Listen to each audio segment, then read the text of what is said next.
Well, and I mean, right now you've certainly also got the Pinball Cup going on right at the moment, where Yeah, so anybody talk can about play. that. Talk about the Pinball Cup. Yeah, so Pinball Cup, one of the things that we've been doing as we go through new things to do, we had done a little test and experiment and a new experience with March Machine Mania back in March, which was a sort of tournament, sort of basketball tournament themed competition where all the states and international could compete, and that was all based on scores. And as you guys know, comparing scores across pinball machines is quite an exercise. So as we thought about what could we do that's something fun for the community to participate in that could work across all of our connected machines, we came up with this idea of the Races and Pinball Cup. And one of the things we were able to put in the games since then was achieve, different challenges you could achieve, right? So they were objective based instead of just score comparisons across the game. So, when you guys saw an all game update a month or so ago, that was what we were doing. We were putting in all of those challenges so that people could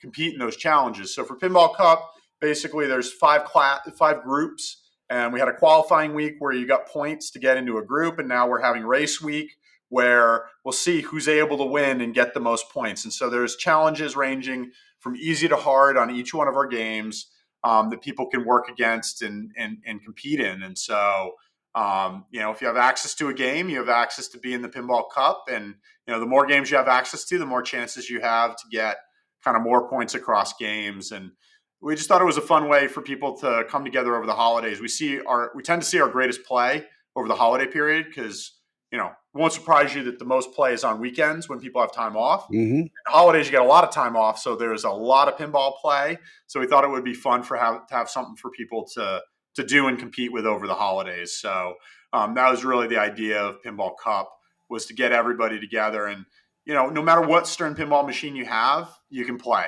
right? And you can participate and you can be part of it. And so that's the idea. So we're seeing increases in play, increases in people scanning in, all those things, which is what we want to see, right? People are having fun. Definitely. So you have each game, and maybe Josh, maybe you want to jump in on this too. So you have each game, and you're competing on whatever game. So I have 7 games here, or six games in my downstairs that have Insider Connected all set up. Yep. So on each game has a cup, and then you get risk stratified or ability stratified in them. And so it's a little bit like a pinball tournament where you have A, B, C division. Am I understanding that correctly? Yeah, so it's overall scoring. But you can play from any game. Each game has its own challenges that'll allow you to earn points towards the race total for the week. So, there's an easy challenge on Rush. There's a medium challenge on Rush. There's sort of 5 different challenges for you to do on Rush. And each one of those is going to earn you points towards your race result for the week. So you could earn them on a bunch of different games, or you can earn them on one game, but it's a lot more fun to earn them on more games. So is the challenge basically like do this thing in the game, or is it just overall score based? So the first one, we have an easy one that's overall score based, set at a pretty reasonable level that just about anybody should be able to achieve relatively straightforwardly.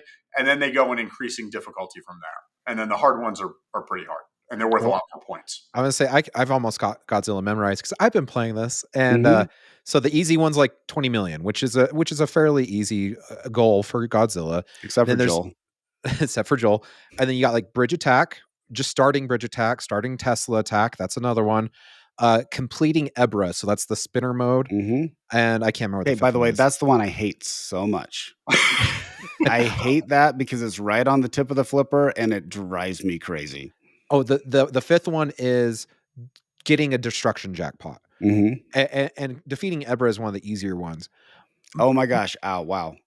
I can't believe you just said that. I think so. Anyhow, hey, I play with the glass on. Okay. So, but my question is too, because I see that.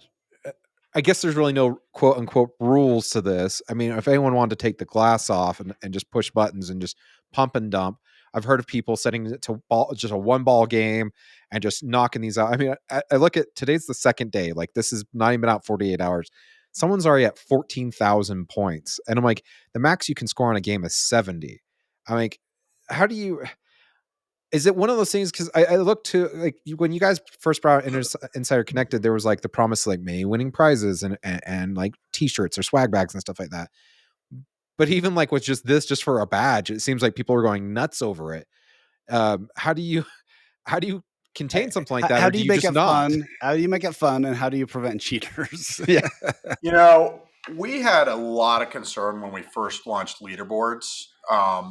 This is a little bit inside info, but like when we first launched leaderboards, there was a discussion about only letting for these global leaderboards we do, only letting locations participate on them because people could take the glass off and could maybe cheat at home when we do these monthly kind of global leaderboards.